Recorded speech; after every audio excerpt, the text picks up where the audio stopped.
कब तक? फर्क क्या रहा तुम में और सड़क पर जुल्में उछालने वालों में। उन्हें भी शकल हवस और गोरी चमड़ी दिखती है, और तुम्हें भी। कोई अनपढ़ गंवार, कम बुद्धि की मादा जाति तुम्हें उत्तेजित करने के लिए पर्याप्त है।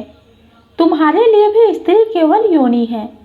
मैंने क्या सोचा था कि एक देश विदेश में प्रसिद्ध वक्ता, बहुतेरे सम्मानों से सम्मानित, जिसकी प्रज्ञा ने मुझे प्रभावित और आकर्षित किया था, उसके लिए भी मैं मात्र एक सुंदर शरीर, एक मादा प्रजाति हूँ जिसके साथ सिर्फ यौन सुख लिया जा सकता है। यह बात मेघा ने कही नहीं थी, सिर्फ मन में सोची थी। आज विपिन से बात होने के बाद बहुत दुखी थी और क्रोधित भी। वर्ष भर हजारों मील दूर बैठकर भी कितनी अंतरंगता और प्यार था। एक दूसरे से मिलने की व्याकुल प्रतीक्षा थी। अब जबकि मात्र 5 दिन में भारत आकर उससे मिलने वाला था, उसी के ठीक पहले इस तरह की अपमानजनक बातें सोच भी नहीं सकती थी। वह लगातार खुद से बात कर रही थी। क्या मैंने यही सोचा था? मैं जिसने अपने रूप पर नहीं बल्कि अपनी शारीरिक क्षमता और फिटनेस पर, बुद्धि पर, योग्यता पर और व्यक्तित्व पर काम किया था। प्रभावी बोलचाल, अच्छा व्यवहार, सुरुचि रूप से पहनावे को जीवन का ढंग बना लिया था। सामान्य महिलाओं की छवि से अलग एक प्रभावपूर्ण और तेजस्वी छवि बनाई। उसका कोई भी अर्थ इस पढ़े लिखे जनता में ओजस्वी माने जाने वक्ता, विचारक, मोटिवेशनल स्पीकर लिए नहीं है। दिन भर दिहाड़ी करके शाम को शरीर की भूख के लिए किसी भी स्त्री के साथ संबंध रखने वाले मजदूर और विपिन में क्या फर्क रह गया? मेघा हतप्रस्त थी। करीब 1 वर्ष पहले वो विपिन से एक अंतर्राष्ट्रीय वेबिनार में मिली थी। वो विपिन के प्रभावी वक्तव्य, चिंतन और व्यक्तित्व से बहुत प्रभावित हुई थी।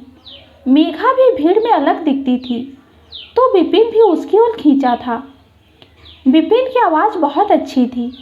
विचारक, वक्ता तो था ही।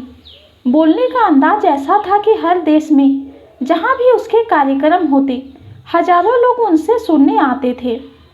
यूट्यूब, फेसबुक, इंस्टाग्राम, ट्विटर आदि सभी सोशल प्लेटफॉर्म पर कई हजार फॉलोअर्स थे। चमत्कारिक रूप से प्रभावशाली और हैंडसम था। इतनी प्रसिद्ध और लोकप्रियता के बाद भी वो बेहद हंसमुख और मिलनसार था। छोटे से छोटे प्रशंसक के चैट का जवाब देना, ऑटोग्राफ देना, किसी जिज्ञासा के लिए यदि कोई बात करने का अनुरोध करता तो फ़ोन कर लेना, उसे भीड़ से अलग और विशेष बनाता था। यानी जनता को आकर्षित करने का जादू था उसमें। महिलाएं तो उस पर हद से ज़्यादा फिदा रहती थी। मेघा भी प्रभावित थी, या यूं कहें आकर्षित थी। उसके भी मन में विपिन से मित्रता करने की इच्छा नहीं, लालसा थी। विपिन का एक अंतर्राष्ट्रीय व्हाट्सएप ग्रुप था। मेघा को विपिन ने उसमें शामिल कर लिया था। फेसबुक पर भी उसकी व्हाट्सएप और फेसबुक के सभी पोस्ट पर वो कमेंट और प्रतिक्रिया लिखती, वह भी ऐसी जो भीड़ से अलग और विशेष हो। ऐसे ही किसी टिप्पणी को पढ़कर विपिन ने लिखा था, फ़ोन पर बात करते हैं। मेघा इतनी खुश थी कि दिन भर फ़ोन सीने से चिपका कर घूमती रहती थी। फिर विपिन का फ़ोन आया था। धड़कते दिल से मेघा ने फ़ोन उठाया था। नमस्ते सर के साथ जो बातें शुरू हुई तो बहुत देर तक चली और मित्रवत संवादों के साथ पूरी हुई। धीरे धीरे ग्रुप के अलावा निजी नंबर पर मैसेज और बातें होने लगी थी। बातों का सिलसिला परिचय से आत्मीयता तक कब पहुंच गया, इसका पता ही नहीं चला मेघा को। ये नहीं कि वो दोनों युवा थे। विपिन अपने 6ठे दशक में था। 2 विवाह से पैदा हुए 3 जवान बच्चों का पिता। एक पत्नी की मृत्यु हो चुकी थी, दूसरा विवाह निभा नहीं था। उसके बाद से वो अकेला ही रहा। दुखी था, पर उसने अपने खुशमिजाजी, अपनी फिटनेस और अपनी सुरुचिपूर्ण व्यक्तित्व को संभाल कर रखा था। पहले वो विदेश में भारतीय हाई कमीशन में काम करता था, लेकिन दूसरे विवाह की असफलता के बाद दुनिया से दुखी होकर नौकरी से त्यागपत्र दे दिया। डिप्रेशन में कुछ दिन तो वो लंदन में ही घर में पड़ा रहा, लेकिन कुछ दिनों बाद सरकारी घर छोड़ना था। सामान अपने दोस्त के वेयरहाउस में रखकर वो देश विदेश में घूमता रहा। इसी बीच कभी कभी दोस्तों के साथ बातें करते हुए विस्की के 1-2 पैक पीने के बाद किसी बात पर बहस हो जाने पर जब वो बोलता तो धारा प्रवाह बोलता ही जाता। ये बातें इतनी गहरी और सार गंभीर होती थी कि भौचके से मित्र उसे चुपचाप सुनते रह जाते थे। ऐसे ही किसी बैठक के बाद उसके एक लंगोटिया यार राणा ने उसे मोटिवेशनल स्पीकर बनने की सलाह दी। इस बात पर बहुत समय बाद विपिन खुलकर हंसा था और बहुत देर तक हंसता रहा। उसने बात को मजाक में उड़ा दिया, लेकिन कुछ ही दिन बाद जब वो लंदन में था, टावर ब्रिज के पास एक हादसा हो गया। अजीब अफरा तफरी मची थी।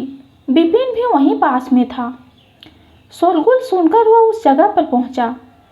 लोगों की भयभीत स्थिति देखकर सभी को शांत करने के उद्देश्य से विपिन ने बोलना शुरू किया। कुछ देर बाद ही स्थिति काफी नियंत्रण हो गई थी। लोग भागदौड़ छोड़कर विपिन को सुन रहे थे। पुलिस के पहुंचने तक भीड़ नियंत्रित थी। सभी विपिन की बातें सुनते हुए शांत खड़े थे। इस घटना के बाद विपिन को यह एहसास हुआ कि उसके अंदर कोई तो बात है। उसने अपने मित्र राणा को फ़ोन किया। वो दोनों रेस्टोरेंट में मिले, जहां दोनों ने इस विषय पर बात की। राणा बहुत खुश था। उसका प्यारा दोस्त डिप्रेशन से उबर रहा था। पिछले 25 वर्षों से वह लंदन में रहा था। भारतीय कला के व्यापारी के रूप में उसके परिचय का क्षेत्र बहुत बड़ा था। राणा ने गौर किया, अपने जाने माने संपर्कों को खंगाला। एक भारतीय मूल का इवेंट मैनेजर नीतीश अभी पिछले 8 प्रदर्शनी में अपना विजिटिंग कार्ड छोड़कर गया था। राणा ने उसे फ़ोन किया और विपिन का परिचय देते हुए उसे मोटिवेशनल स्पीकर के रूप में प्रस्तुत करने का सुझाव दिया। सोचने का समय मांगकर नीतीश ने फ़ोन काट दिया, लेकिन दूसरे ही दिन चहकते हुए नीतीश का फ़ोन आया। उसने बताया कि ब्रिटेन में नहीं, शिकागो के परमानेंट मेमोरियल आर्ट प्लेस में विपिन के भाषण का आयोजन करने का विचार है। यहीं पर विवेकानंद ने अपना पहला भाषण विश्व धर्म संसद में दिया था। कुछ देर के लिए भावी खर्च और दिक्कतों के बारे में सोचकर राणा चुप रहा। उसे दुविधा में देखकर नीतीश ने ही बताया कि इसमें ज़्यादा खर्च नहीं होगा, क्योंकि भारतीय वक्ताओं को मैत्री पखवाड़े के तहत बड़ी छूट मिल रही है। फिर क्या था, विपिन का नाम दे दिया गया। भाग्य साथ था, स्वीकृति भी मिल गई। वसुंधैव कुटुंबकम की संकल्पना पर विपिन के व्याख्यान को श्रोता मग्नमुग्ध सुनते रहे। यहीं से आरंभ हुई थी विपिन की यह नई यात्रा, जिसमें वो बहुत दूर तक चलते हुए एक विश्व प्रसिद्ध व्यक्तित्व बन गया था। इसी विपिन से मेघा प्रभावित थी। मेघा अपने 5वें दशक में थी। उसका भी परिवार था, पति और एक शादीशुदा बेटी थी। दोनों का इतिवृत्त एक दूसरे को पता था। किसी ने कोई बात एक दूसरे से छिपाई नहीं थी। दोनों एक दूसरे के सच से वाकिफ थे। ऐसा नहीं था कि दोनों के चरित्र में कोई दोष था, बस एक बहुत मैच्योर सी दोस्ती या यूँ कहें प्यार था, आपसी समझ के साथ। मेघा को खुली आकाश की तलाश थी। एक ऐसा दोस्त चाहिए था जो उसे समझ सके, उसको एक व्यक्ति की तरह महत्व दे सके, जिससे वो उन बातों को भी कर सके जो सामान्य बुद्धि के जनता के साथ नहीं कर पाती। अपने मानसिक स्तर के बहुत कम लोग टकराते थे, इसलिए उसे ऐसे हमजुआ लोगों की खोज रहती थी। इस जरूरत को विपिन पूरा करता था। वह स्वयं सुंदर थी, बात करने में पटु और बहुत मेंटेन थी। उसका व्यक्तित्व पुरुषों को शुरू से ही आकर्षित करता रहा था। यह बात उसे भी पता थी, लेकिन वो अपने में मस्त रहती थी और ऐसे दिलफेक आशिकों को अपनी औकात में रखना जानती थी। उसने एक सपाट जिंदगी जी थी। पढ़ाई लिखाई के अलावा नृत्य, नाटक, खेल, डिबेट, पेंटिंग और संगीत में रुचि थी। इसलिए जिस भी स्कूल, कॉलेज या यूनिवर्सिटी में रही, लोगों के बीच पहचानी जाती थी। ऐसे में बहुत से मंचलों ने उसका पाला पड़ता रहा था। फिर भी कभी उसने किसी को घास नहीं डाली थी। उसके विचार समय के साथ आगे चलते थे। वो शादी ब्याह और बच्चों वाली जिंदगी नहीं चाहती थी, इसलिए वो प्यार मोहब्बत के मामलों से बहुत दूर रहती थी। रिसर्च पूरी करके नौकरी करने का विचार था, जिससे एक आत्मनिर्भर जिंदगी जी सके। जिंदगी को भरपूर जीने और महसूस करने का उसे यही रास्ता सही लगता था। मुक्त, अकेली और आत्मनिर्भर। आज से 30 साल पहले कोई उसकी यह बात समझने को कहाँ, सुनने को भी तैयार नहीं था। घर में इस बात को लेकर रोज बहस होती थी। सभी उसे शादी करने के लिए समझाते रहते थे। उसकी रिसर्च भी गाइड के अड़ियल और छोटे व्यवहार के कारण पूरी नहीं हो सकी। नौकरी करने के सभी रास्ते परिवार के दबाव में बंद हो गए। आखिरकार उसने हथियार डाल दिए और उसकी शादी एक धनी परिवार में हो गई। वहाँ भी उसे स्वावलंबी होने की अनुमति नहीं मिली। उसने भी परिस्थितियों से समझौता कर लिया और घर गृहस्थी को अपना जीवन मान लिया। पति व्यवसायी थे। देश विदेश में व्यापार फैला था। घर पर कम ही रहते थे। जहाँ मेघा कला, साहित्य और भावनाओं में बहती रहती, वहाँ पति शुद्ध भौतिकता में। हर बात नफा नुकसान के आधार पर तय होती थी, यहाँ तक कि आपसी बातचीत भी। जहाँ मेघा एक्सट्रोवर्ट थी, पति बेहद अंतर्मुखी। जहाँ मेघा घूमने फिरने, पिक्चर देखने को उत्सुक रहती, वहीं इतनी यात्राओं से थके पति को घर से निकलने की भी इच्छा नहीं होती थी। बाहर निकलने पर भुट्टे, चाट और मूंगफली खाने में जो आनंद उसे आता, पति का प्रायश्चित सभ्यता वाला रूप उसे अनहाइजीनिक कहकर खारिज कर देता। हिंदी फिल्में उसे बकवास लगती। अंग्रेजी मेघा को समझ में नहीं आती।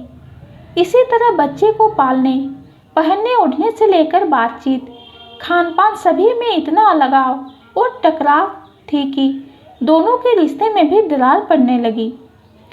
कई बार बातें तलाक तक पहुंची, पर माँ बाप के कड़े अनुशासन से बात खत्म हो गई।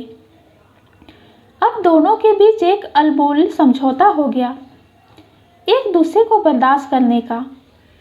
एक घर में ही दोनों का आसमान अलग था। वैसे भी वो अधिकतर बाहर रहता था, अब घर में भी बाहर की तरह रहने लगा। मेघा के लिए दिन काटना मुश्किल होता था। पति को उसके दोस्तों का घर आना या उसका कहीं बाहर जाना, किटी या पार्टी करना अच्छा नहीं लगता था। समझौते करते करते मेघा कुंड होती गई, अवसाद की रोगी हो गई। यहाँ तक कि अपनी जान लेने की कोशिश की थी उसने, लेकिन दुर्भाग्य से बच गई। अब वो बस सांस लिए जा रही थी, सब कुछ भूलकर, जिंदा लाश बनकर। इतनी विषम परिस्थितियों में वो खुद को भूल गई थी, तो महत्वाकांक्षा मृतप्राय हो गई थी। बच्ची के बड़े होने के बाद समय काटे नहीं कटता था। अब घर में कंप्यूटर आ गया था। उत्सुकता से उसने कंप्यूटर खोलना सीखा और धीरे धीरे सीखने लगी। कंप्यूटर पर काम करते हुए उसे घंटों बीत जाते, क्योंकि कोई सिखाने या बताने वाला नहीं था। लेकिन समय की उसे चिंता ही कब थी। समय काटना ही उसका उद्देश्य था। वो कट रहा था। इसीलिए लगभग 1 साल में उसने काफ़ी प्रगति कर ली। फेसबुक ज्वाइन किया तो बहुत अच्छा लगा। घर की दीवारों में ही एक खिड़की खुल गई, जिससे बाहर की दुनिया दिखने लगी। फिर तो कंप्यूटर उसके लिए नशा हो गया। कभी कभी तो 18-20 घंटों तक बैठी इस उस सॉफ्टवेयर के साथ माथापेची करती रहती। अब उसके मन में एक बार फिर अपनी पहचान खोजने की इच्छा ने सिर उठाया था। एक बार उसने फिर जीने की कोशिश शुरू की। घर के अंदर रहकर ऑनलाइन बाहर से जुड़ना आपत्ति का कारण नहीं बना।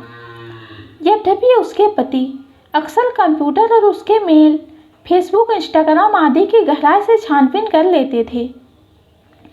अब उम्र भी काफ़ी हो गई थी, ऐसे में अधिक विरोधी का सामना नहीं करना पड़ता।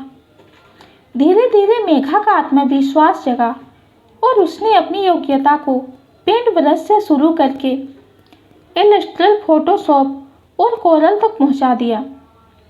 अब उसने अपनी आर्ट को डिजिटल तकनीक से लोगों के बीच भेजना शुरू किया। उसे लोगों के बीच पहचान मिलनी शुरू हुई। आर्ट वर्क को ऑनलाइन बेचने से उसे आमदनी होने लगी और उसने पहली बार अपने आप को स्वावलंबी समझा। अपनी इस प्रगति से वो बहुत खुश थी। जब स्वावलंबी हुई तो पति का नियंत्रण और रोक-टोक भी कम हो गई। कुछ किताबों के कवर पेज बनाने का प्रोजेक्ट मिला था मेघा की फ्रीलांस बीट को। उसमें कुछ किताबें विपिन की भी थी। इसी सिलसिले में उसकी मुलाकात विपिन से हुई थी और एक नए क्षितिज को जानने की उत्सुकता ने उसे इस मोड़ पर लाकर खड़ा कर दिया था, जिसकी वजह से वो आज क्षुब्ध सी घूम रही थी। विपिन के साथ उसका संपर्क केवल ऑनलाइन ही था, क्योंकि वो विदेश में रहता था। दोनों आज तक मिले नहीं थे, एक दूसरे को देखा नहीं था। फोन या सोशल मीडिया पर ही संपर्क चलता था। दोनों कितने ही तरह की बातें करते थे। पुरानी फोटोज, पहले की पढ़ी किताबें, अपनी बीती जिंदगी, दोस्त, परिवार, सभी कुछ शामिल रहता था बातों में। धीरे धीरे दोनों एक दूसरे को बहुत अच्छी तरह से समझने लगे थे। दोनों ही मानसिक धरातल इस तरह जुड़ गए थे कि इतने कम समय में भी एक गहरा रिश्ता बन गया था। वह विपिन के लिए और विपिन उसके लिए अनिवार्य से बन गए थे। कभी कभी तो दोनों घंटे बातें करते रहते। दोनों की दोस्ती प्यार के हद तक पहुंच गई थी। कभी कभी बात के अंत में विपिन चुंबन करने का अभिनय करता, फिर हंसने लगता। कई बार विपिन उससे यह भी कहता कि वह मिस्टर मेघा बनने को तैयार है। मेघा इसे बस मजाक समझकर हंस दिया करती थी। विपिन अक्सर उसे लव यू, किस यू कहता था, जिसके उत्तर में वो भी उसे लव यू टू कहती। बहुत बार किस करने की भंगिमा भी करती, पर कभी उसके मन में शारीरिक प्यार की बात तक नहीं आई थी। वह यहीं चूक गई थी। वो आज उसका मोह और मान दोनों ही भंग हुए थे जब विपिन ने उसे बताया कि वो केवल उसके रूप से आकर्षित है और वह उससे शारीरिक प्यार की अपेक्षा करता है। उसके लिए मेघा की कला या मानसिक स्तर कोई अहमियत नहीं रखते थे। वह शारीरिक रूप से सुंदर और आकर्षित थी, यही प्रमुख कारण था विपिन की नज़दीकियों का। वो विपिन के लिए एक सुंदर चेहरा और शरीर थी। एक बार फिर मेघा ने खुद से पूछा कि आखिर वो कौन हो सकता है जो उसे सिर्फ सुंदर औरत ना मानकर एक व्यक्तित्व मान पाएगा, जिसके लिए वो शारीरिक संबंध का सिंबल ना होकर एक इंसान की हैसियत रखती हो। क्या आजीवन ये यक्ष प्रश्न यूं ही शून्य में लटकता रहेगा? आखिर कब तक महिला को एक व्यक्ति या व्यक्तित्व नहीं, सिर्फ एक शरीर माना जाता रहेगा? क्या ये नज़रिया कभी बदलेगा? आपको ये कहानी कैसी लगी कमेंट में ज़रूर बताइए। कहानी पसंद आती है तो चैनल को लाइक और सब्सक्राइब कीजिए। कहानी सुनने के लिए आपका बहुत बहुत धन्यवाद।